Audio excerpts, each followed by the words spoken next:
Moncrief on News Talk. The Dead Sea Scrolls were discovered on the northern shore of the Dead Sea in Israel in 1946. But a few years later, another ancient document was found at the same site. The Copper Scroll may describe a series of hidden treasures. Tom Mayer is a professor at Shasta Bible College in California, and he joins us now on News Talk. Good afternoon, Tom.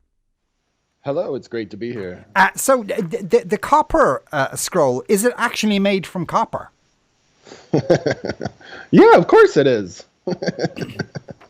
Okay, ask a stupid question. And so were they able to decipher its contents immediately, or did that take a while? Well, the text that the Copper Scroll is written in was like a new code, almost like a new language at that time. It was still kind of developing somewhat.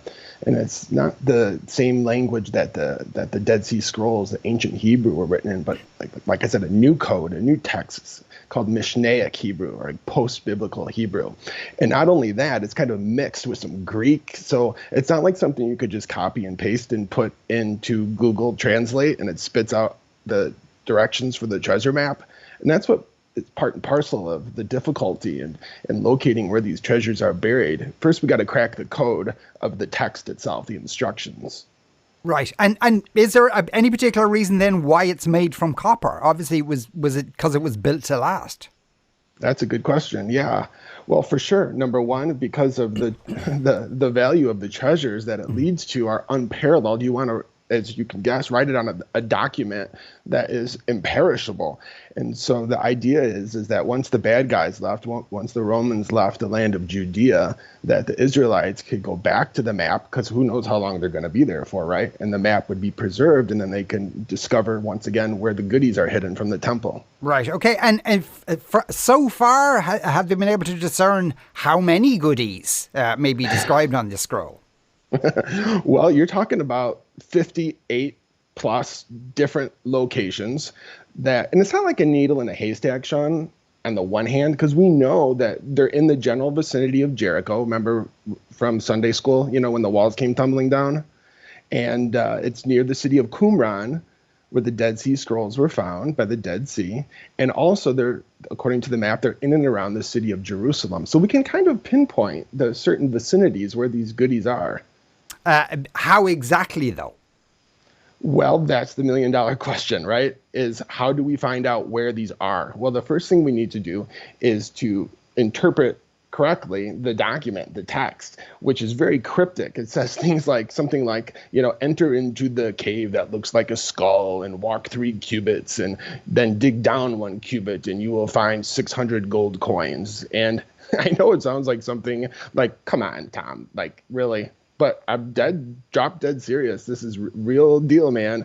And, it was the ancient Near Eastern custom back then of temples and et cetera to hide the top shelf goodies, the gold, the silver, all those things before the bad guys came. And that's exactly what the Jews did before the Romans came. Right. And was it one discrete group of Jews who hid all these things, or was it different groups who hid their valuables and then somebody collated all that? Yeah, that's a good question.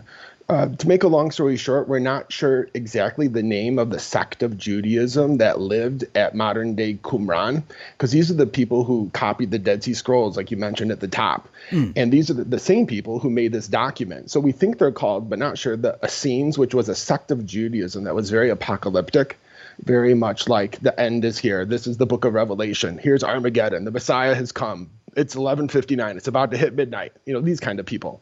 And which I happen to be one of those kind of people, I guess, in a modern day sense to a certain degree. But nevertheless, they're the group who created this document, probably in conjunction with the priesthood in Jerusalem, because they got to work in tandem, right? The priests got to bring out the goodies, right? They got to hide them together. And so that's probably how it came about. Is it likely the goodies are still there? 100%, because number one, the map was never found. The treasure map was never found. It wasn't found, like you said, until 1952. So they're still there. And the question is, who's going to find it first? And is it the property of the state of Israel, even if it's included in the West Bank? Because it gets sticky here, right? Because, some of these goodies, the ones in Jerusalem are in an international zone, in an uncontested area. The goodies near Jericho, the goodies near Qumran, those are in Area C of the West Bank. So it's not a clear-cut thing, but you're talking, Sean, $3 trillion worth of silver and gold.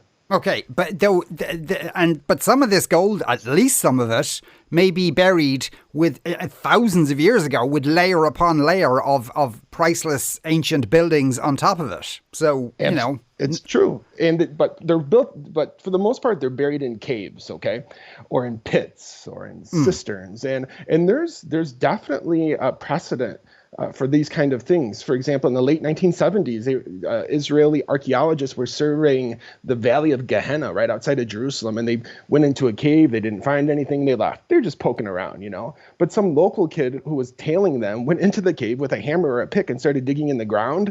Long story short, what happened is there was an earthquake in 700 BC, and, yay amount of the ceiling fell on the floor. Everything was frozen in time, and what the kid ended up finding, Sean, was the oldest Bible verse in the entire world from 700 BC called the Silver Scrolls. But would it not be just likely that somebody leaves, a load of money in a cave, the Romans leave, and then they must go back and get the money from the cave?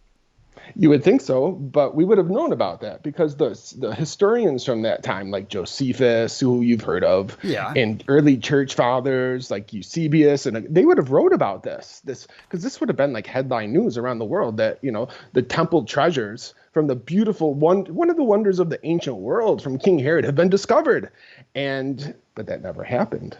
Right. Where is the copper scroll right now then? Well, the actual scroll itself is in the museum in Amman, Jordan, but lithographs and copies of it are available anywhere online. So Jordan does own the actual document at this time. But are there groups of archaeologists actively trying to decipher what it says and come up with a map? And absolutely, 100%, John. I don't know if I would trust all of them in regards to if they told me what time it was, because, I think maybe their motives and their reasons for doing it are selfish. But nevertheless, there are people trying to find it. And, when you're talking $3 trillion hidden in the sands of time out there, there's going to be people, as you can imagine, right, who are going to be hot on the heels of that. Sure, yeah, but are we talking a kind of an Indiana Jones scenario where 100%? That's exactly what you're talking about. But real life Indiana Jones. I mean, just like in the episode 1 when Raiders of the Lost Ark. Remember at the beginning of the movie how he goes and takes the idol and the darts are flying and all that kind of stuff. Yeah, it's real gold, real buried treasure. But is it likely to be booby trapped in the same way as Indiana Jones? Well, the document itself, the copper scroll, doesn't say that, but just because it doesn't say it doesn't mean it isn't. Crikey. Tom, thanks a million for speaking with us today. That was Professor Tom Mayer from Shasta Bible College in California. You are listening to The Moncrief Show on News Talk. Coming up next, should we all have a pass to say that we're vaccinated? Moncrief on News Talk.